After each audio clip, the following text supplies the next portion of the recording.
This is Comic Picks by the Glick. Hey, I'm your host, Jason Glick. Hey, Jason Glick, what do you got on tap for us today? Well, I'd like to have a subject that is unfamiliar or surprising or something you've never heard of before. But no, tonight, something about Batman again. Batman. Cool. Yeah. What this time? Because we talk a lot about Batman here.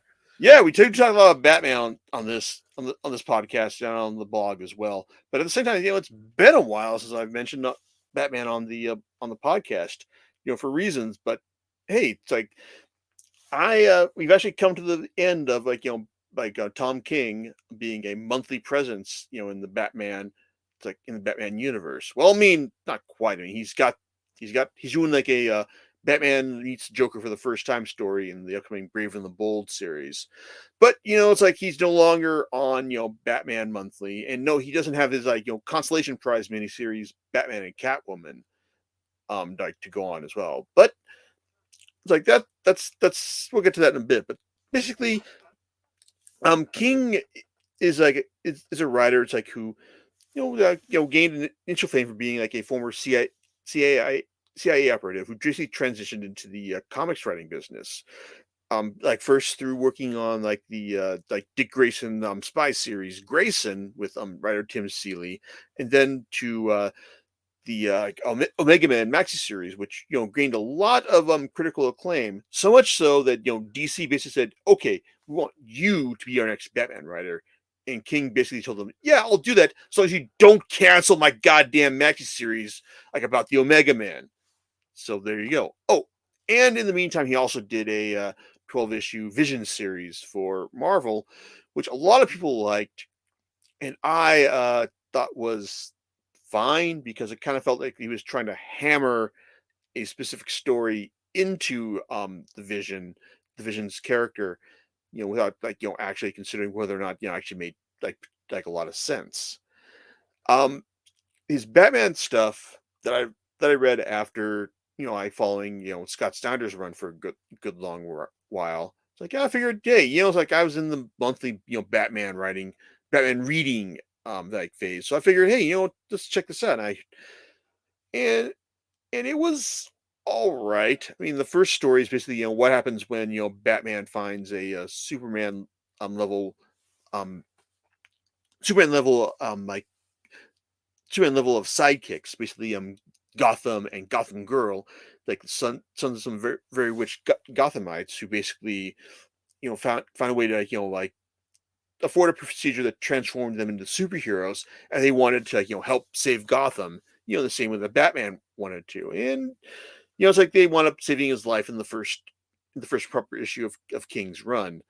Only like things didn't turn out the way he had hoped, because well, it's like this is part of a long term plan by Bane in order to break Batman's life. It's like, and also obtain the the Psycho Pirate in order to make Bane's life like a bit better. This didn't pan out the way Bane planned. It's like, and so we have Batman like organizing his own like Suicide Squad in the second volume. It's like, and then Bane coming to Gotham in volume 3 to just like say, it's like, I am just gonna break you again, Bat. So the thing is, like, King. Well, okay, let's back up a bit to talk about the previous writer on Batman, Scott Snyder, who basically delivered probably one of the all time great Batman runs. Not just for the fact that he found it's like just new ways of looking at Batman, like in each arc, but also it's like he just made each arc into an event. I mean, like the first volume, it's like like the Court of Owls, basically like envision like a Gotham like Batman thought he knew but really didn't. And the second volume, this the night, it's like the Night of the Owls, not just showcasing like Batman facing the consequences of not knowing what his opponent was capable of, but also introducing a new like a new villain like for this New 52 era. It's like that was also like quite familiar as well. And then you've got the it's like the death of the family, like his big Joker story. It's like, and also like Year Zero, which is where he basically he and Greg Capullo, because Greg Capullo like also delivered like world class visuals like in terms of this run. Like he just they basically just went and reinvented like the classic Year One story like for a modern age and did it like impeccably well. Like arguably it's like a high point of their run. But basically like you're coming off like a run that Juicy just managed to hit it out of the park with every major storyline, and here you got King, who's basically like also having to deliver like quality stuff on a biweekly basis. It's like this is kind of how things were for like a good portion of his run, and I think he delivered things pretty well, like in terms of that. Okay, for the level for the amount of Batman he was asked to deliver, like the stories he came up with are pretty like you're pretty solid, and also like his we found out like early on that his real goal here was to deliver like a world class Batman Catwoman romance. I mean, yeah, you've got Batman fighting Bane for the first third of his run. You've got Batman and taking on like on the Riddler and Joker in his follow up to like the Year Zero storyline, and then you've got Batman and Catwoman just trying to make things work. It's basically a take on like hey, can Batman be happy? And as he acknowledges early on, it's like he says like I'm not happy, but I'm working towards it.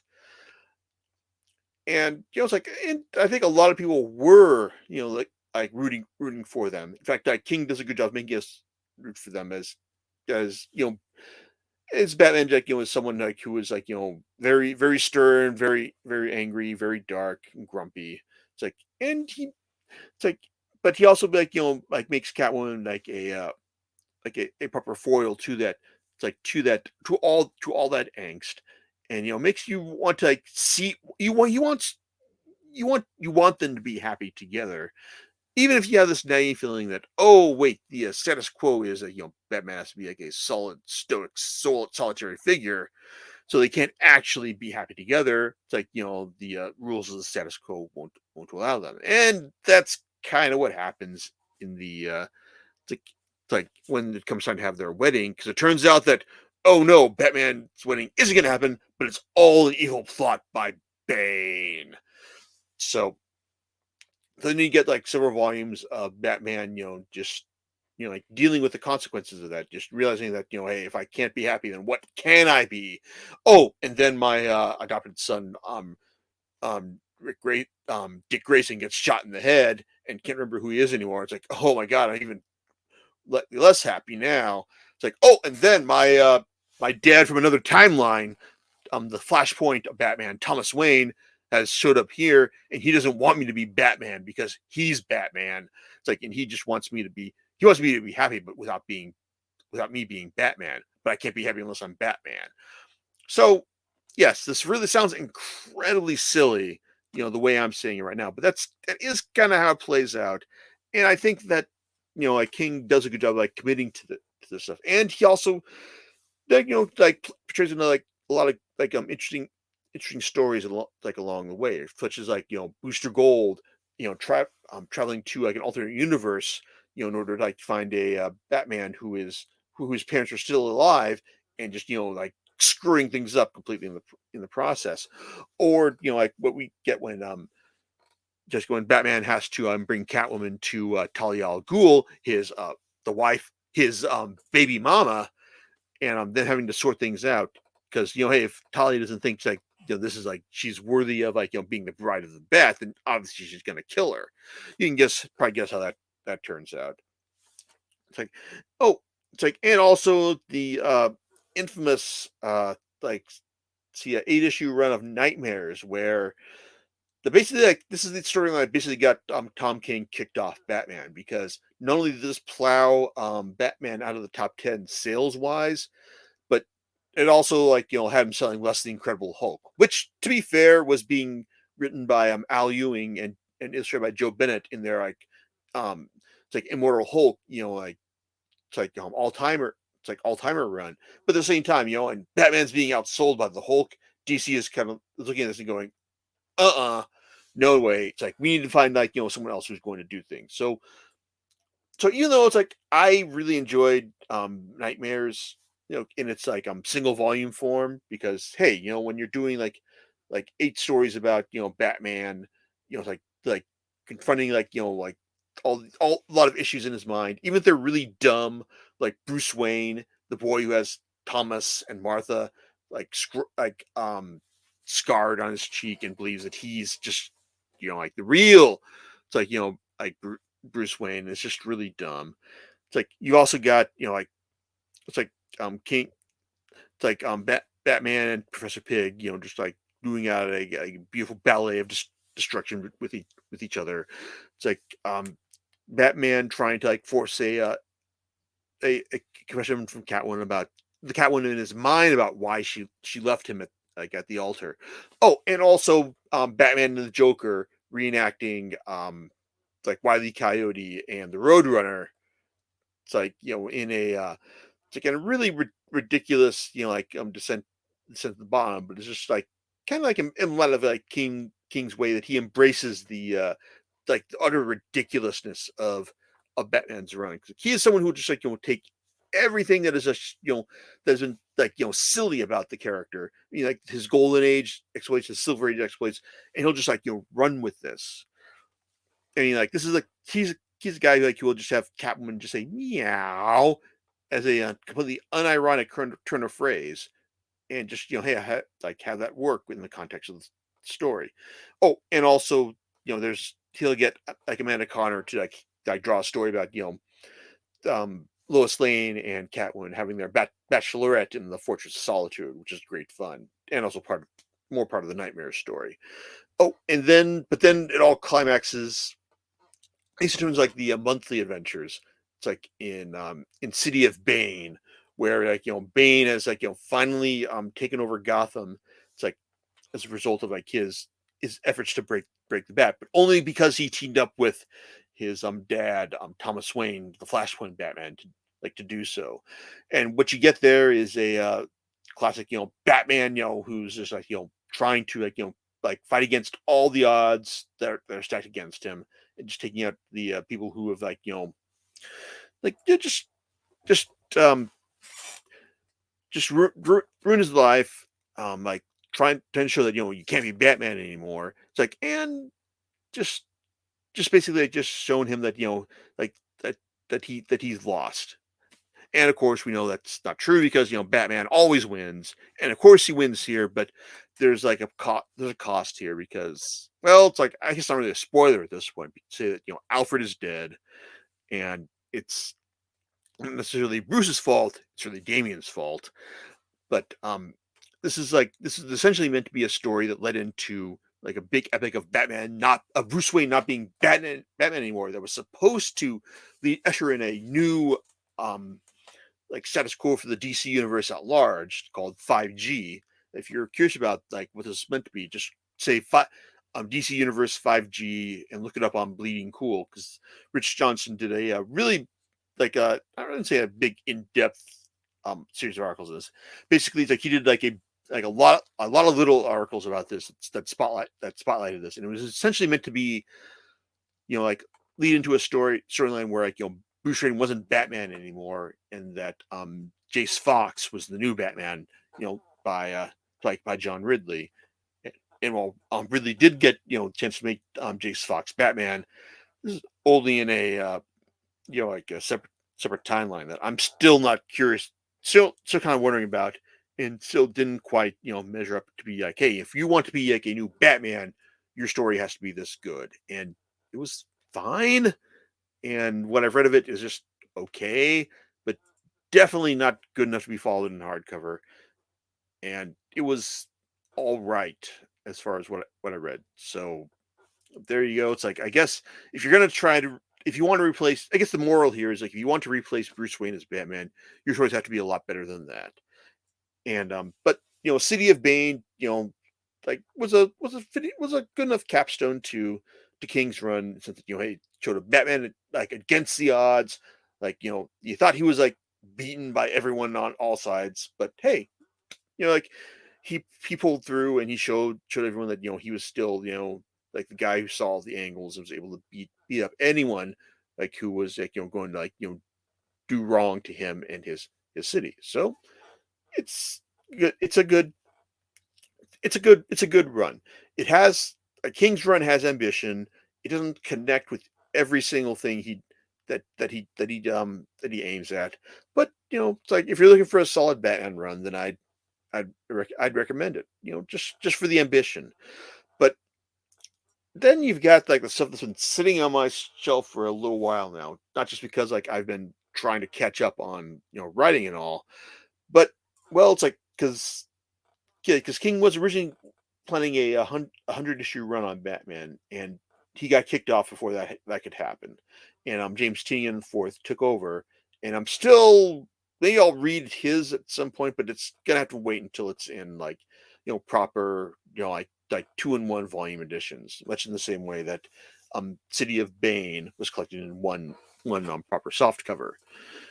That being said, it's like I was willing to go ahead and splurge when it came to the Batman Catwoman hardcover, which not only collects the 12-issue Batman Catwoman series that King did with his favorite artist Clay Mann, but also a lot of other supplemental stories to flesh out his take on the Batman Catwoman relationship, because that's really what his run is all about. It's all about Batman and Catwoman coming together.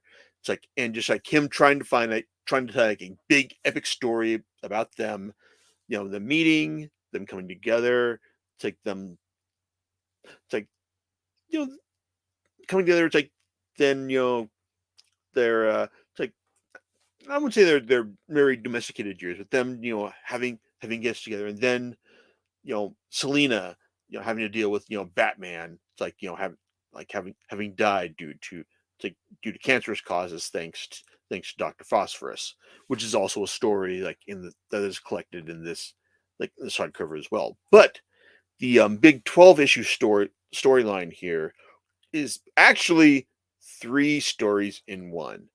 And I urge you, please bear with the first issue. Just do your best to get through it, because it's tough, because King is telling a story in three different eras, and the first issue isn't really all that good about just like accommodating the reader in terms of like which era is which, because you've got the early years, basically like the year one style of Batman, where he's just like learning the ropes of like fighting against all these supervillains, and also like this Catwoman person who is just she's just like someone who just like confounds him. I mean, she's not exactly like like a killer, like say like the Joker is. It's like, but she is definitely like a villain in the sense that she's you know like willing to she's willing to like to treat Gotham as her own personal piggy bank, but at the same time she's also willing to pal up to the Joker, because she thinks he understands like her idea of just wanting to be free, not being like pegged down by by any one person or any one Batman specifically.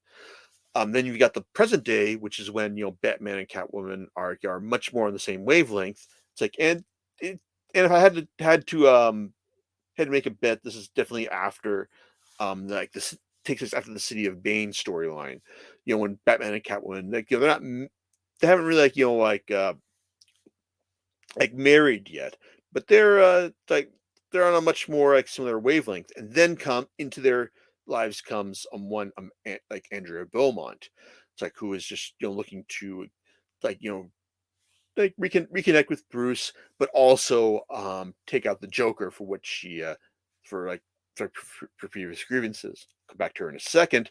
But then you've also got the future, which is after you know like Bruce Wayne has died and Selina has left all on her own. And without Bruce Wayne around to rein her in, she's decided to go and take out the one person who she believes that like caused the most misery in their lives. Just slice open his throat and like open his jugular and let all the blood flow out as he just like dies and bleeds out before her. This is kind of a problem for her, because her daughter Helena Wayne is the new Batman. And well, she's every bit as a stickler for the rules as her dad was.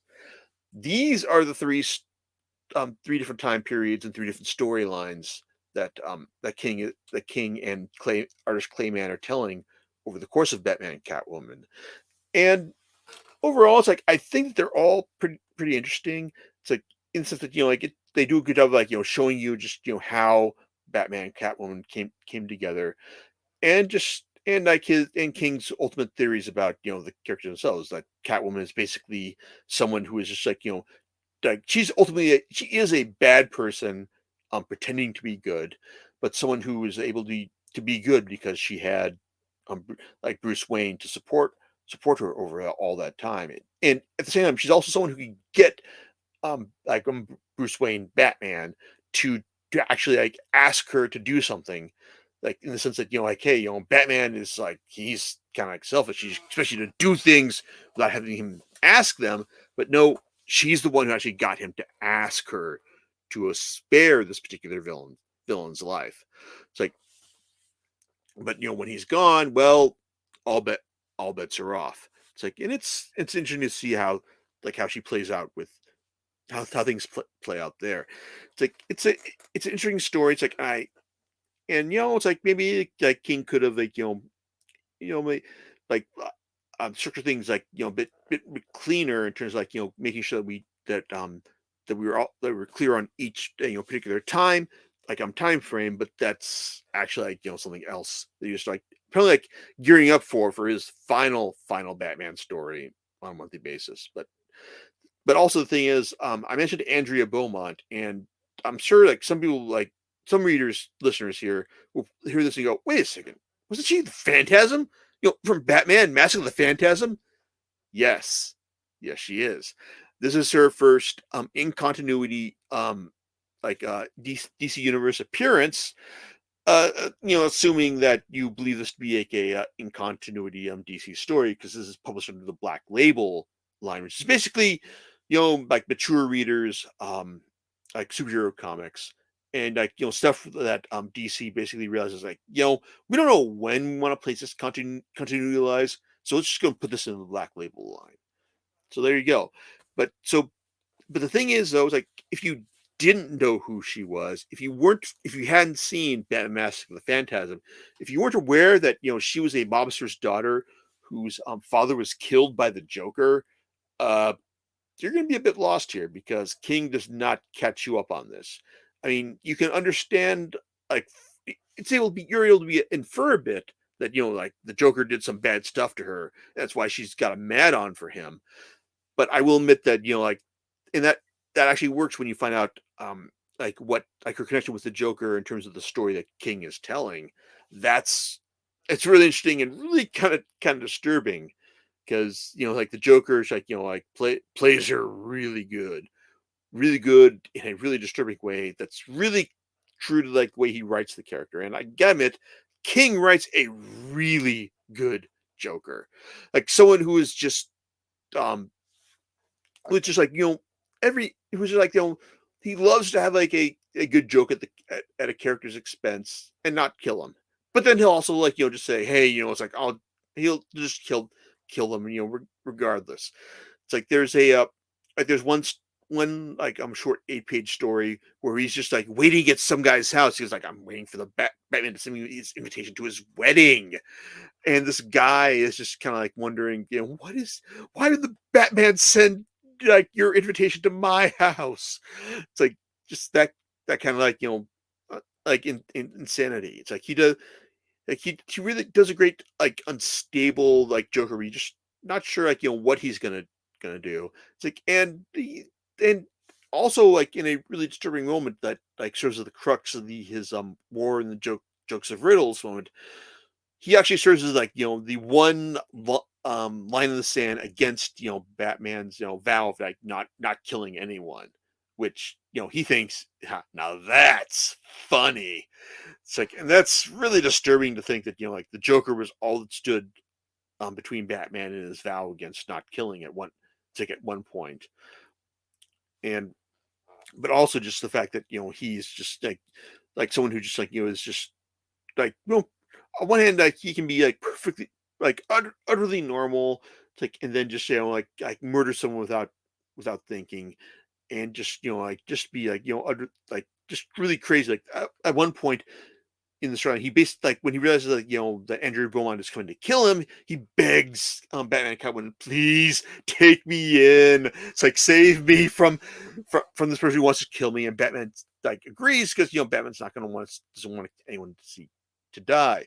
But then Batman comes to tell him like what did you do? It's like it's like it's like I know one of your henchmen is dead. It's like Paul Fleischman. It's like it's like you know what he said. It's like and Joker's like oh who's Paul Fleischman? It's like and Paul Fleischman is the henchman who you had tattooed on his tongue. I'm hiding with Batman and Catwoman. Come find me. Ha ha. And he's like oh that Paul Fleischman. There you go. That's what makes like his Joker so fun. Just that level of like unpredictability. It's like and I love that. In fact, it's like just reading like reading Batman Catwoman. It's like even if like it can be kind of hard to like follow from the different eras. It's like it's still like I think it's like a solid end like wrap up to what King was doing with the characters, and I do appreciate the fact that I think that DC included all these other Batman Catwoman stories. It's like as well, particularly like the annual Some of These Days, which details like it's one of their earliest meetings. It's like and also the story about weapons when Catwoman finds out that she's pregnant with Batman's kid and how she has to deal with that. It's like I think it's good. It's good fun, as is the Batman and Catwoman special, which on one hand I I like how like it furthers King's goal, like like showing us what Catwoman was like, like from beginning to end. It's like her life is like from beginning to end, and it's really solid, even if what happens to her at that very end is kind of like a bum note to end the series on. I this issue was originally published in the middle of the maxi series. It's like, and I can understand that okay, that makes sense. Like to give the character like when you understand what the character's life is going to be like at the end, but then you've got like all these like this back half, which actually shows like her like the rest of her time with Bruce. It's like it's kind of disappointing, but overall the series is like really it's like it's really entertaining and does a good job making you believe in like the whole Batman Catwoman relationship as a whole. Oh, but if you read this and you want more, well, there's Batman Killing Time. This is a 6-issue miniseries from Tom King and artist David Marquez. Marquez, like probably best known for his Marvel work on it's like on Ultimate Spider-Man and also and Civil War II. It's like in other various collaborations with Brian Michael Bendis. So he came over to DC for a while and did some stuff with them, but I don't think he quite broke out into like one of their like most in demand artists. But his work on Killing Time is like really it's really solid and really offers some really bold like quality superhero action to enjoy. As for the story itself, well, it's it's basically an experimental story that basically tries to nail that that tells like a non-linear story that jumps around in time like like on multiple occasions. Like it's like it's basically starts out telling you like a story one scene is happening in one era, then jumps like 2,500 years in the past to tell you now this is happening. And on one hand, it's the idea is meant to show you like how causality works, and it kind of does to a certain extent. I don't think that this wildly fluctuating approach to time how time flows works like interferes with the story, but it's like I kept wondering, how would the story read if it was played out from beginning to end, if every sequence here happened in sequence, because essentially it's a story about the Riddler teaming with Catwoman and Killer Croc and the Penguin and another other mystery character to steal something from a vault, a vault that belongs to Bruce Wayne. So, and apparently, what's in this vault is something that allows people to control the world.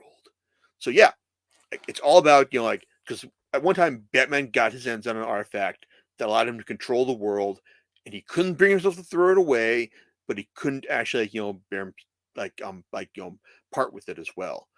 But then the Riddler found out about it, and now he's going to sell it to a particular bidder, like or a buyer. It's like in order to make himself and Catwoman more money than they would ever need in their lives. It's like, and it's like so yeah, it's like this is a story that takes place in like the year one or inexperienced Batman era. So you've got the Riddler just doing it like doing his best, like outsmart the Batman. Catwoman just doing her best to show that she can do whatever she wants and isn't bound by like the confines of what other people expect of her. It's like, and Batman, well, he's able to be beaten up by like by other guys, like such as like the 80-year-old the Help, one of the Penguin's like top men, who also has a connection to Ra's al Ghul. It's like, so it's an interesting story. It's like more notable for the fact of how it just plays out. It's a weird chronological structure. If you're wondering, well, why does this series have a weird chronological structure? Why is it jumping in the all around from from the far past to the present day? It's like over like thousands of years over the course of its run. Well, that's because of the person who was telling the story. Because the person telling the story has a very specific interest in time and has a desire just to hold the world in his hands, if only for a bit. And on one hand, it's like I think that like there's some people who probably read this and go, "Wait, this is the guy who's narrating it. This is the villain who planned things out. Oh, come on!" But they are probably people who have not seen as many episodes as the Batman the animated series as I have, because I know this character because he showed up in the Batman the animated series, and I remember him because of his very chronological obsession here. So I can understand just why this character was the made like the perfect unique focus as the antagonist for the story. It's it's not the best story that I've read from King. It's definitely not the worst either. It's quite solid, and if I'm being honest, I don't regret buying it in hardcover. In fact, I don't regret buying like Batman Catwoman hardcover either. Do I am I perfectly fine with just reading all of like like the rest of his run in soft cover? Oh yeah, definitely. But if like DC decides to start publishing like King's Run in like nice omnibus formats, then yeah, it's like definitely pick it up, because yeah, it's like there's so much Batman product published today, and I think that King's work uh, does stand at least a cut above. It's not like the best stuff. In fact, I'd probably say that Snyder and Capullo's work is probably like a safer bet if you're looking for a like distinctive like Batman story that tells stuff you don't expect to see with a character. But I respect his ambition. I respect the story he is trying to tell with Batman and Catwoman and their romance together.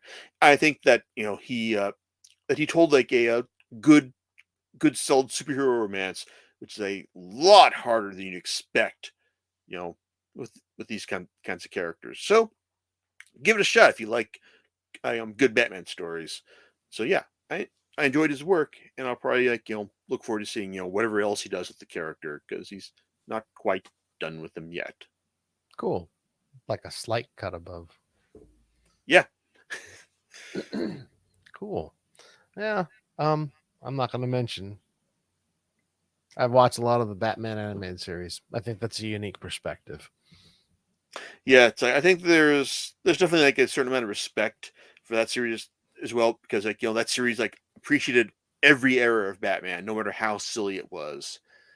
Hmm. And that's definitely true of what King does here. 'Cause, yeah, he there's he there's a lot of goofy ass stuff here, especially his appreciation of Kite Man. Yeah, Kite Man, who is also Charles Brown. Wink, wink, nudge, nudge. So, so yeah, that. This is the kind of like story you kind of like run you can expect to appreciate. But yeah, I enjoyed it. All right. You know what you're going to be talking about next time?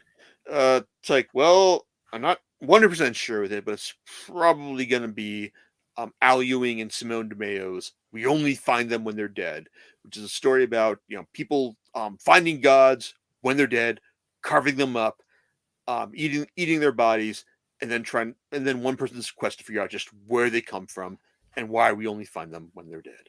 Ah, well, sounds interesting. We'll catch you next time on Comic Picks by the Glick. Later's, everyone.